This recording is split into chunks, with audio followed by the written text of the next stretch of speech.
cry anymore, so I'm not gonna get into details like the last video. I'm just gonna like go straight to the point.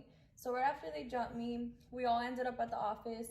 When we were at the office, I ended up telling on everyone. My mom finally moved me schools, thank God. I would always tell her, Mom, move me schools, and she would be like, no, I don't understand how you could get in so much fights. My parents didn't understand that there was girls evil enough and jealous enough to hurt me. It was just crazy to them. They're like, you have to be doing something to them. I'm like, I'm not doing anything to them. And that day when they jumped me, they finally understood that jealousy can take people that far. Right after they jumped me and I told my story and I had teachers crying, I couldn't hear anymore. They kicked me so hard in the back of my head, like where your brain is right here, and everything is connected to your brain. So your ears are connected to your brain, everything is connected there. They kicked me so hard on this whole part of my head that somehow it affected my hearing. They take me to the emergency room, and when they took me to the emergency room, 2 cops got there to ask me if I wanted to press charges, and like always, my dumbass said no. I always said no. Even when that girl took pictures of me and sent it to the whole school when I was in underwear, that was a crime too, and they asked me if I wanted to press charges, and I said no. I never did, because I didn't want them to pick on me more and to hurt me even more. Those 2 cops told me that I was lucky. They're like, you're lucky that the only thing they did to you was jump you and that they didn't actually kill you. The cops were like, a few days ago, a girl came to this same exact hospital because they cut her face. She went to Pueblo Middle School, Pueblo del Sol, something like that. And I was like, why did they cut her face? They're like, same thing as you, because the girls from her school were jealous of her because she was the prettiest one in her school, so they slashed her face so that she wouldn't be pretty anymore. I couldn't believe it, and I thanked God, because that made me realize that no matter how bad we think we have it, there's always someone who has it worse. And that's why I matured so fast, and I realized how life works at a very young age. And I knew what I wanted to do since I was little. I told my mom, I remember when I was little and I told you, when I grow up, I'm going to live in a big mansion. I'm going to buy you guys that big mansion because you guys are going to live with me. I'm going to buy you guys a car. I'm going to take care of you guys, and I'm going to have a boyfriend. And then that boyfriend is going to turn into my husband, and I'm going to be a famous model, and everyone's going to ask me for pictures. And my mom was like, oh yeah, you remember that? And I was like, yeah. She's like, Jaylene, you were 3 years old when you told me that. I was 3 years old when I told my mom what I wanted to be when I grew up. I told her I wanted to be a famous model and for everyone to ask me for pictures, but I also told her I wanted to be an actress. That hasn't happened yet, but I did become a model and people do ask me for pictures. I did buy them a mansion. Well, it's not really a mansion, but it's a big house. And I do take care of them, not completely, because I still need to take my dad out of work. That's my goal, and I haven't got there yet, but soon. Since I was little, I always knew what I wanted to be when I grew up. I always knew what I wanted to do, and I've never gave up on it. But when I was in middle school, they traumatized me so much and made me feel so insecure that I thought I was actually ugly. Like, I thought that I was never going to be a model and that I wasn't going to be famous and that I was just going to be stuck being the girl that everyone hated. So I had kind of gave up on that dream. As soon as I left that middle school, I went to modeling and acting school at the same time as I went to a new middle school, obviously. And my self-esteem just started going up, up, up. And the reason it started going up was because at that new middle school I went to, the girls loved me. Like, I realized that there was really nice girls out in this world when I went to that new middle school. I thought my life was finally getting better because I'm at a new middle school where girls like me and I have girlfriends. Since the girls from my old middle school can't hurt me anymore because I don't go to their school, you know what they started doing? They started going to my house, breaking our windows at 3 in the morning, egging the house, breaking my dad's windows from his truck. We used to have a garden. They start cutting all the flowers from the garden. You know how hard it was for my dad back then to take care of the family? And on top of that, like, the little that he earned, he had to pay the bills and take care of the family. And on top of that, like, buy new windows every week because they kept breaking our windows and my dad was going crazy, and I felt so guilty and so bad. Like, I would cry myself to sleep every night because I felt like all the responsibility was on me. I'm like, I have to do something. I have to help my dad because it's not fair that he's paying for all these window repairs because of me. And like, we can't even have a garden anymore because of me, because of the girls that want to hurt me, but they're hurting my family. So I started hustling. 8th grade, I think I was 14 or 13.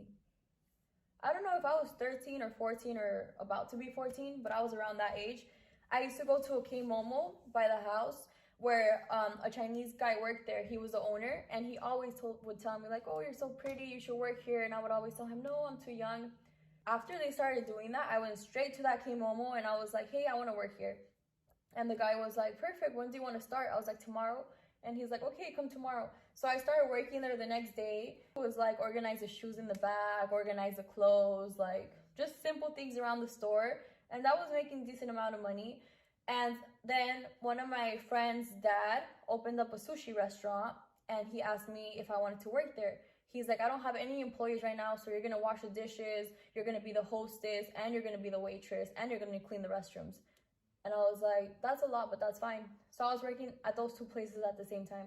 I was working at K-Momo and I was working at the sushi restaurant. So I was cleaning the restrooms. I was like opening the door for people and sitting them down, giving them their menus, taking their order, washing the dishes, just doing everything I could. And I started to promote at clubs. I wouldn't go to the clubs physically because I was too little, but they were paying me to put the flyers on my Facebook. So since I was very popular, a lot of the promoters reached out to me and were like, hey, I know you're underage, but can you please post this, like if you're going there, and just post a flyer? And I'm like, yeah, that's fine. So I was posting flyers for clubs, and I was also going to work at that restaurant and at the clothing store, K-Momo. So I had 3 jobs basically. Everything I earned, I gave it to my dad. And I'm like, Dad, like, does this help you like to get a new house? And we moved houses. We moved to a way better area. When I had to go to high school, I told my mom, you have 2 options. One option is take me to Carl Hayden, but I'm gonna get in fights every day. So if you want me to get in fights every day, then fine, take me to Carl Hayden. Your second option is wake up earlier and drive further, but take me to Alhambra High School. And my mom was like, I don't have any other choice. I was like, nope. I'm like, I either get in fights every day because I'm gonna get bullied at Carl Hayden, because it's gonna be the same girls from my same old middle school, or take me to a brand new high school and I won't get in fights. She took me to the new high school. It wasn't bad. I mean, it wasn't great, but they would always say I wore butt pads. They stopped saying I wore butt pads. Then they started saying I got surgery. But I was a freshman, and that was crazy to me because how can a 14-year-old get surgery, you know? And those girls that hurt me back then, most of them, they're like not really doing anything in life. I don't like talking bad about people, but all of them got their karma. They're the ones that are my haters on Instagram. They're the ones making all these fake accounts of me, making all the hate pages, all the chisme pages. They're the ones photoshopping my pictures and making me look ugly. They're the ones doing everything in their power to hurt me. That's what they're doing with their life right now. Not all of them, but most of them. So regarding my jobs, so after I quit at the sushi restaurant and I quit at the K-Momo, I started working at a Mariscos restaurant. The reason why I quit at the K-Momo, they went in the store and robbed it at gunpoint. So I wasn't cashier, thank God. I forgot her name, but she was at the cashier and I was like cleaning, and I go up to her to ask her if we can like change jobs and I can be cashier and she can be doing nothing like me. Right when I go up to her to talk to her, 2 men walked in the store and I wasn't looking at them because I was looking straight at her. But from the side of my eye, I saw that they had masks and I saw that they had guns and I saw her reaction, but I was like frozen. I didn't want to turn and look at them because I didn't want them to shoot me. I felt like if I looked at them that they would like shoot me. So I'm like frozen, I'm looking straight at her and I feel the gun on my waist and the other one puts it to her face and she just takes out, she's crying and she's taking out the money and she gives it to them and then they leave. It was so scary. Then I started working at a Mariscos restaurant. And they had me working as the hostess, but they had me standing at the bar. And I knew it wasn't a great job, but the reason why I didn't leave was because I was getting such good tips. Like some guys would give me like $200, $300 tips because they were drug dealers, you know, so they had money. And one day I was leaving and I was very like sad that day because this drunk guy had followed me all the way to the kitchen. Like no one cared when drunk guys would like follow me and like say nasty stuff to me, and it was my fault for working there. I knew I was gonna go through that, so I was like leaving and I'm like maybe it's not worth it to be going through this. And I'm having these thoughts, and then this man goes up to me. He's like, "You're the reason why this restaurant has so much customers." And I was like, "Why?" He's like, "Everyone wants to take pictures with you and see you." He's like, "You're the reason why this restaurant is so packed." He's like, "Whatever they pay you here, I'll pay you double if you work at my restaurant." So he owned a Mariscos restaurant that was like more family oriented. He told me that I would actually have my own little desk where I would sit, that he would have security taking care of me, that I was going to be way more comfortable than I was there. And I started working at that new restaurant, but they still owed me my last payment at the old seafood restaurant, and the owner didn't want to give it to me since I quit.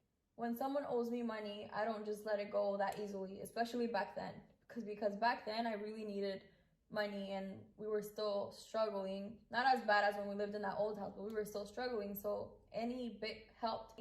So I go inside and I see the owner sitting in a corner, and as soon as he sees me, he looks at the security and he goes like this, like for the security to take me out.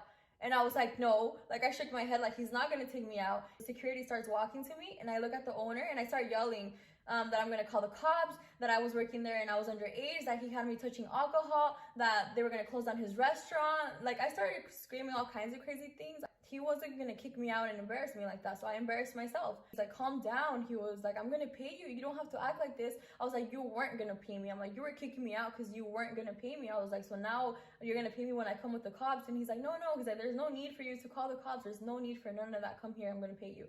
So he took me to his office and he paid me. So I got my money. And at that new restaurant where I was working, it was so much better. I love kids. I love kids so much. They bring like joy to my soul. I love being around kids and old people. And it was kids and old people and families. So I was like, wow, I like this restaurant. And yeah, I had my own little desk where I would sit. I didn't have to stand all day. I could wear whatever I want. It was nice. I liked working there. But I started taking college classes while I was in high school. So it was hard, like going to work and then also taking college classes. When you're considered a talent or an influencer, your age doesn't matter. As long as you don't drink alcohol, you can still host at clubs. So I was already doing hostings, and sometimes I would have to leave the restaurant to go host somewhere. And since I started working at that new Mariscos, the girls at the old Mariscos started selling my number. They started selling my phone number. They started selling my address to guys who would show up to the restaurant and ask for me. And since I wasn't there anymore, the waitresses would be like, "Oh, like, how much would you pay me if I gave you her number?"